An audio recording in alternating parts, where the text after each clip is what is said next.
क्या हिजाब पहनना किसी की जान से ज्यादा इंपॉर्टेंट है? आप कहेंगे कि क्या बेतुका सवाल है, लेकिन ये सवाल है क्योंकि कुछ लोगों ने महज अपने स्वार्थ के लिए ऐसे हालात बना दिए कि एक लड़की को हिजाब नहीं पहनने की कीमत जान गंवा कर चुकानी पड़ी।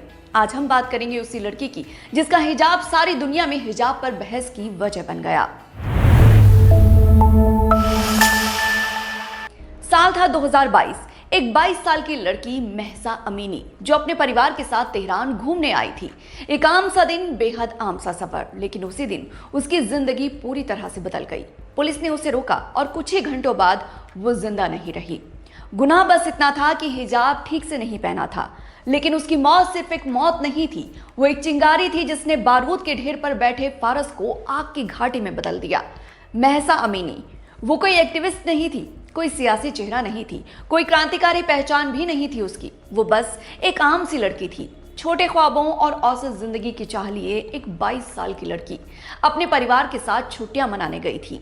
उसके सपने भी वही थे जो हर लड़की के होते हैं, एक सुरक्षित जिंदगी, अपने लोगों का साथ, खुशियां, अपने तरीके से जीने की आजादी।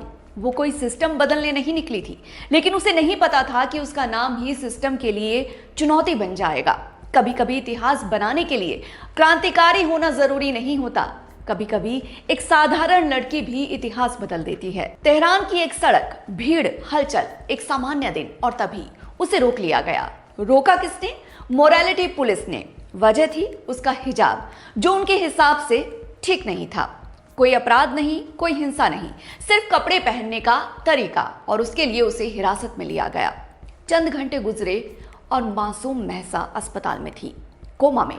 उसका शरीर जवाब दे चुका था, और फिर खबर आई महसा नहीं रही। हुकूमत किसी भी मुल्क की क्यों ना हो, उसका अपना ही एक सिस्टम होता है जिसकी गलतियों पर अक्सर लीपापोती कर क्लीन चिट दे दी जाती है। यहां भी वही हुआ। कह दिया गया कि महसा को हार्ट अटैक आया था, लेकिन महसा के परिवार ने सिस्टम की इस कहानी को सिरे से खारिज कर दिया। कहा कि महसा को मारा गया, और उनकी आवाज को और मजबूती देने का काम किया ईरान की औरतों ने, जो ये समझ चुकी थी कि महसा की मौत कोई एक्सीडेंट नहीं थी। और यहीं से शुरू हुआ सच और सत्ता के बीच टकराव, क्योंकि ये सिर्फ एक मौत नहीं थी, ये सवाल था, क्या सिस्टम इंसान से बड़ा हो सकता है?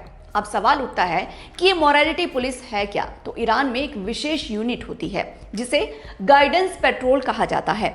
इस यूनिट का काम इनके नाम से भी यूनिक है। महिलाओं के कपड़ों की निगरानी करना, हिजाब कानून को लागू करना, नियम तोड़ने पर हिरासत में लेना। लेकिन क्या आपको लगता है कि ये सिर्फ कानून लागू करना भर है?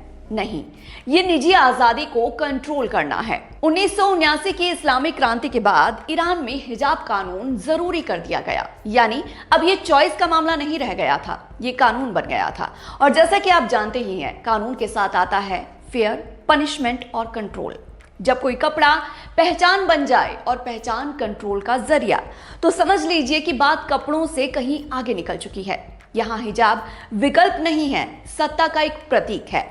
महसा अमीनी की मौत एक चिंगारी थी, और ये चिंगारी पूरे ईरान में फैल गई।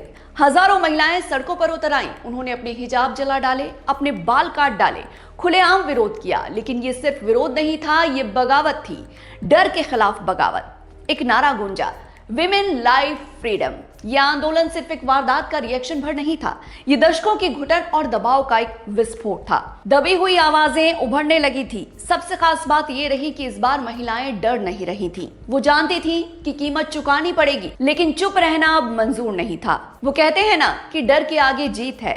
डर की हुकूमत तब तक ही चलती है जब तक इंसान डर और दहशत के साए में रहता है। जब इंसान डरना छोड़ देता है तो सत्ता का इकबाल भी डगमगाने लगता है, और तारीख ऐसे ही मौकों की ताक में रहती है ताकि तारीखी इबारतें दर्ज की जा सकें। अब समझना यह है कि क्या यह सिर्फ ईरान की कहानी थी?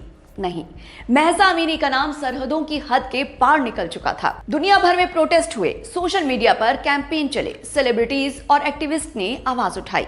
महसा अमीनी अब एक नाम नहीं रह गई, वो एक प्रतीक बन गई, विमेन राइट्स की, फ्रीडम की, रेसिस्टेंस की। महसा की कहानी ने दुनिया को याद दिलाया कि आजादी अब भी एक संघर्ष है, और ये संघर्ष हर जगह जारी है। वो सिर्फ ईरान की आवाज नहीं रही, वो हर उस औरत की आवाज बन गई जो चुप नहीं रहना चाहती थी। दोस्तों, महसा अमीनी ने कोई भाषण नहीं दिया, कोई आंदोलन शुरू नहीं किया, लेकिन उसकी कहानी एक आंदोलन बन गई। ये कहानी हमें क्या सिखाती है? ये सिखाती है कि आजादी कभी मुफ्त में नहीं मिलती, अधिकारों के लिए कीमत चुकानी पड़ती है और कभी कभी वो कीमत बहुत भारी पड़ जाती है। महसा अमीनी की ये स्टोरी आपको कैसी लगी कमेंट बॉक्स में बताइएगा और अगर वीडियो पसंद आई हो तो लाइक कीजिए, शेयर कीजिए और चैनल को सब्सक्राइब करना मत भूलिएगा।